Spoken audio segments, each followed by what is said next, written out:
નમસ્કાર, હું આદર્શ છું. Welcome to Adarsh education society. Dear student, continuous of chapter number 1, standard 8, subject social science. Our next topic is the Dutch.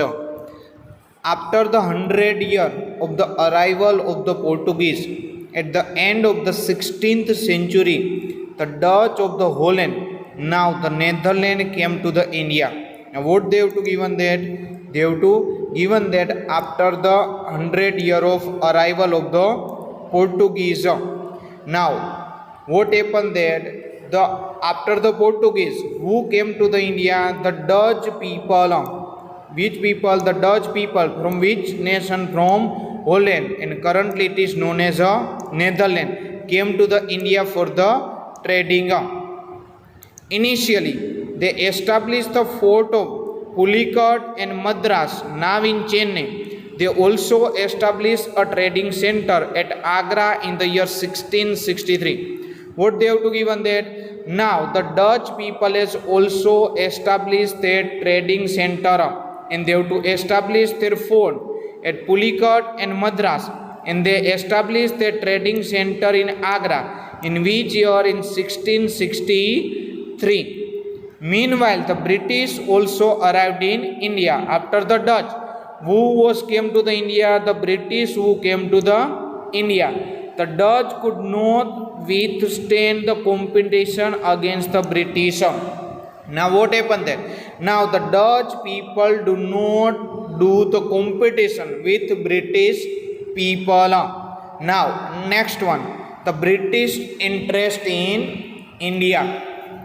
During the reign of Queen Elizabeth of England in the year 1600, the British established the East India Company.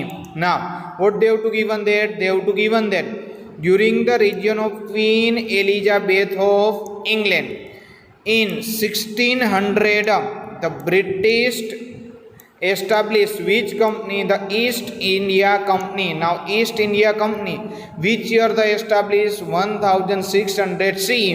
The East India Company was established by British in the England by Queen Elizabeth. This company belongs to the merchant who wanted to increase their wealth by undertaking the trade with India. Now what was the purpose of this company established? The purpose of this company is to increase their wealth by undertaking the trade with India. The first British ship arrived in India at the port of Surat in the year 1608. In which year the first British ship arrived in India? The first British ship arrived in India in 1608. In which port? In Surat port. Now who was the captain of that ship? The Captain W. Hawkinson. The captain of that ship was the first British to set the foot in India. He met the Jahangir but did not get his permission to trade. Now what happened there? Captain Hawkins met the Jahangir, but Jahangir did not give the permission for the trade to the British East India Company. And then after, Sir Thomas Roe arrived in India, who acquired the permission to establish a trading center in Surat. Now what happened that after the Captain Hawkins who came to the India, Sir Thomas Roe who came to India after W. Hawkins, and they take the permission for establish the trading center in Surat. Now who give the Sir Thomas Roe the permission to establish the trading center in India? This permission was to be given by the Shah Jahan. Shah Jahan gave the permission the Britisher to carry out the trade in Bengal. Now after the British interest in India, the next topic is the French. The French established the French East India Company in the year 1664. Now they have to given that in 1664 the French was also established the French East India Company. They established the factories in Surat, Machilipatnam, Pondicherry, and the head of the French company was Joseph Francisco Duplessis. The head of the French company's name is Joseph Francisco Duplessis, who had the desire to expand the European rule in India. And which kind of the desire they have? They were desire to expand the European rule in India. Thus, the French and the British stood in the competition against each other to become the stronger European company. Now, what happened then?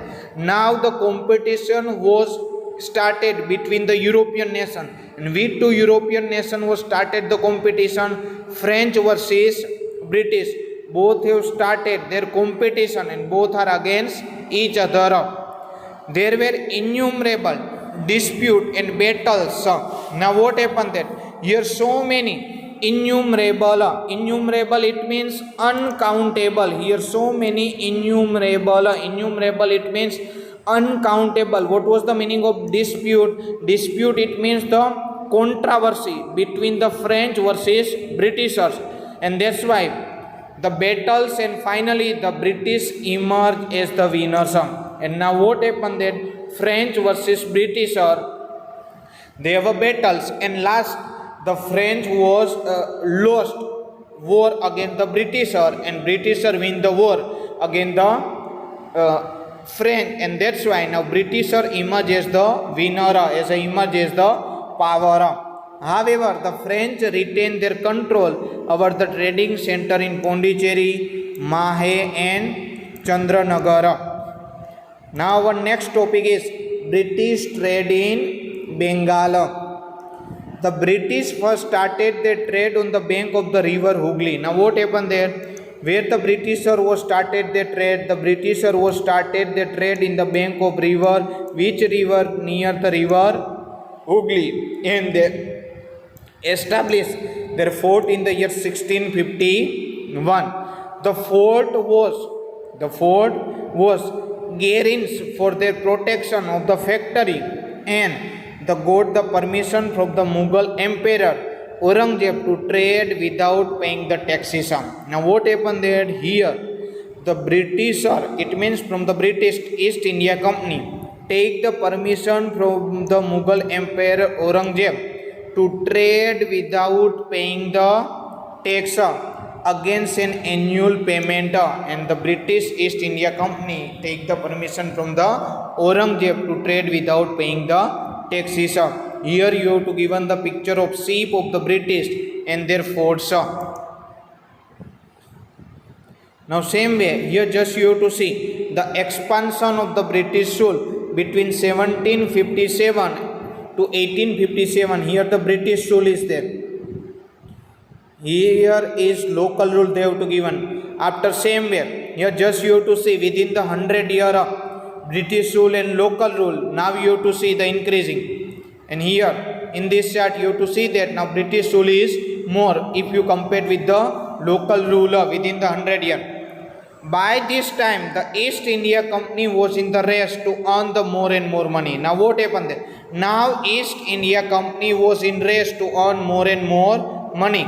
As per the order passes in Bengal, only the company availed the benefit of the tax free trading. Now what happened there? Here only the company have given the benefit to tax free trading, but however many officers who were engaged in private trade did not pay the taxes as well as. Now what happened that dear children? Only the company have permission that they have to do the trade, the tax free trading, but some officer they are doing their private trade, they also not pay the taxes. As a result, now what happened that income generated from the tax collection is Bengal now reduced. It means now decreasing. The income generated from the tax collection in Bengal is reduced. Why? Because company is also not providing the tax. Second thing, so many officers they have to start their private trade and they cannot pay the taxes, and that's why which in turn was opposed by the Nawab of Bengal, Murshid Quli Khan, and this dispute kept on recurring even during the time of Ali Vardi Khan. And after the Ali Vardi Khan, his son Siraj Uddola took the charge. Now what happened there? Now this kind of the problem was start from the Murshid Ali Khan. After same way, this is also the problem with East India Company by the Ali Vardi Khan. And who was the son of Ali Vardi Khan? The Siraj Uddola was the son of Ali Vardi Khan, took the charges of the Bengal, and he got involved into a major battle with the British, and he got the involved in the major battle with the British. Thank you. Thank you for joining us.